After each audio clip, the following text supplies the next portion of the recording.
કે વીની class YouTube ચેનલમાં આપ સરે મિત્રોનું હું દિલથી સ્વાગત કરું છું। આજે વિદ્યાર્થી મિત્રો વાત કરવાના છીએ ધોરણ 6માં સામાજિક વિજ્ઞાનનો પાઠ નંબર 11 ભૂમિ સ્વરૂપો, જેના પાઠનું આપણે સ્વાધ્યાય સોલ્યુશન આજે આ વિડીયોમાં સચોટ સાચું અને સંપૂર્ણ કરવાના છીએ। તો ચાલો વિદ્યાર્થી મિત્રો વિડીયોની શરૂઆત કરીએ। તેના પહેલાં તમે ખાસ ચેનલમાં નવા છો તો મિત્રો ચેનલને અવશ્ય સબસ્ક્રાઇબ કરી વિડીયોને લાઇક અને શેર કરવાનું પણ ન ભૂલતા।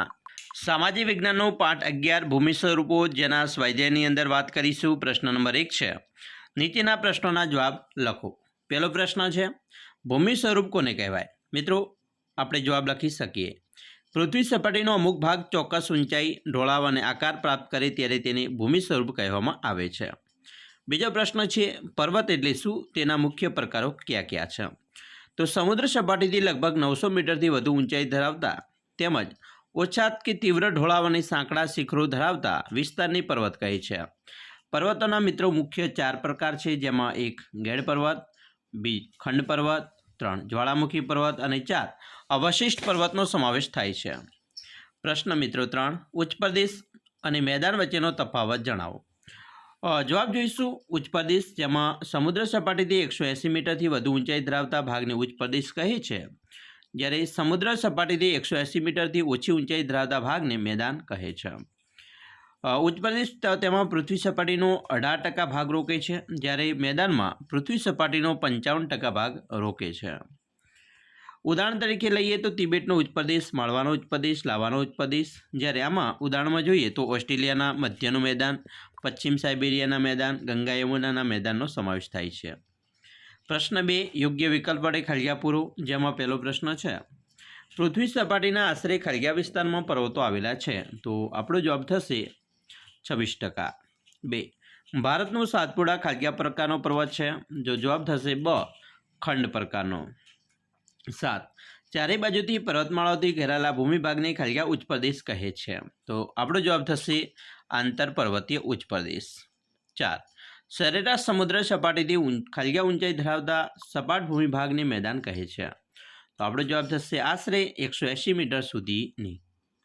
5, હવાંગહોનું મેદાન ખળિયા પ્રકારનું મેદાન છે, તો જવાબ આવશે નિક્ષેપણનું। પ્રશ્ન 3, ટૂંકનું જ લખો, જેમાં પહેલું છે ખંડ પર્વત। મિત્રો ભૂગર્ભિક બળોને લીધે ભૂમિ સ્તરો પર ખેંચાણ બળ લાગે છે, ત્યારે તેમાં તિરાડ કે ફાટ પડે છે, આથી આજુબાજુનો ભાગ બેસી જાય છે, વચ્ચેનો ભાગ સ્થિર રહે તો ખંડ પર્વત અને નીચે બેસી જતા ભાગમાં ફાટકણ રચાય છે।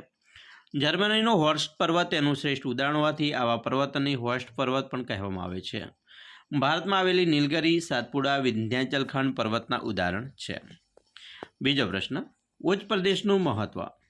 ઉચ્ચ પ્રદેશની લાવાની ફળદ્રુપ જમીન હોય તો કપાસની ખેતી માટે અનુકૂળ બને છે। પ્રાચીન નક્કર ખડકના ઉચ્ચ પ્રદેશમાંથી લોખંડ, મેંગેનીઝ, સોનું જેવી કિંમતી ખનિજો મળે છે, જેમ કે ભારતનો છોટા નાગપુરનો ઉચ્ચ પ્રદેશ। આ જ ઉચ્ચ પ્રદેશનો ઢોળાવો પશુપાલન માટે ખૂબ જ મહત્ત્વના છે, પ્રવાસન અને ફિલ્મ શૂટિંગ માટે પણ ઉપયોગી છે। તેવી રીતે બીજો પ્રશ્ન છે, નિક્ષેપણનું મેદાન। જવાબ, નદી, હિમનદી, પવન વગેરે પરિબળો દ્વારા પથરાયેલા કાપના નિક્ષેપણથી સરોવર કે સમુદ્ર જેવા કોતરો ભરાવાથી આવા મેદાનોનું નિર્માણ થાય છે, તેથી તેને નદીકૃત કે કાપના મેદાન પણ કહેવામાં આવે છે। ભારતમાં ગંગા યમુનાના મેદાન, ઉત્તર ચીનમાં હવાંગહોનું મેદાન, ઇટાલીમાં પો નદી દ્વારા બનેલા લોમ્બાર્ડીનું મેદાન કાપના મેદાનના વિશિષ્ટ દ્રષ્ટાંત છે। જ્યારે મેદાનનું નિર્માણ સરોવરમાં કાપના નિક્ષેપણથી થાય છે, ત્યારે તેને સરોવરના મેદાન કહે છે। કાશ્મીરના ખીણો ભારતમાં સરોવરના મેદાનનું ઉદાહરણ છે। ચોથો પ્રશ્ન છે, મેદાનનું મહત્વ। મિત્રો માનવ વસાહતો અને વ્યાપાર વાણિજ્યના સ્થાનો ફળદ્રુપ મેદાનોમાં સ્થપાય છે। સપાટ મેદાન સડક માર્ગ અને રેલ માર્ગ માટે ઉપયોગી છે, પુરવાર થયા છે। ગીચ વસ્તી ધરાવતા શહેરો મેદાનોમાં આવેલા ફળદ્રુપ જમીન ખેત ઉત્પાદન માટે વધુ ઉપયોગી છે, અને ખેત પેદાશો ઉદ્યોગો માટે કાચો માલ પણ પૂરો પાડે છે। તો વિદ્યાર્થી મિત્રો આ વાત કરી તમારા સ્વાધ્યાયની અંદર પાઠ નંબર 11નું સંપૂર્ણ સોલ્યુશન।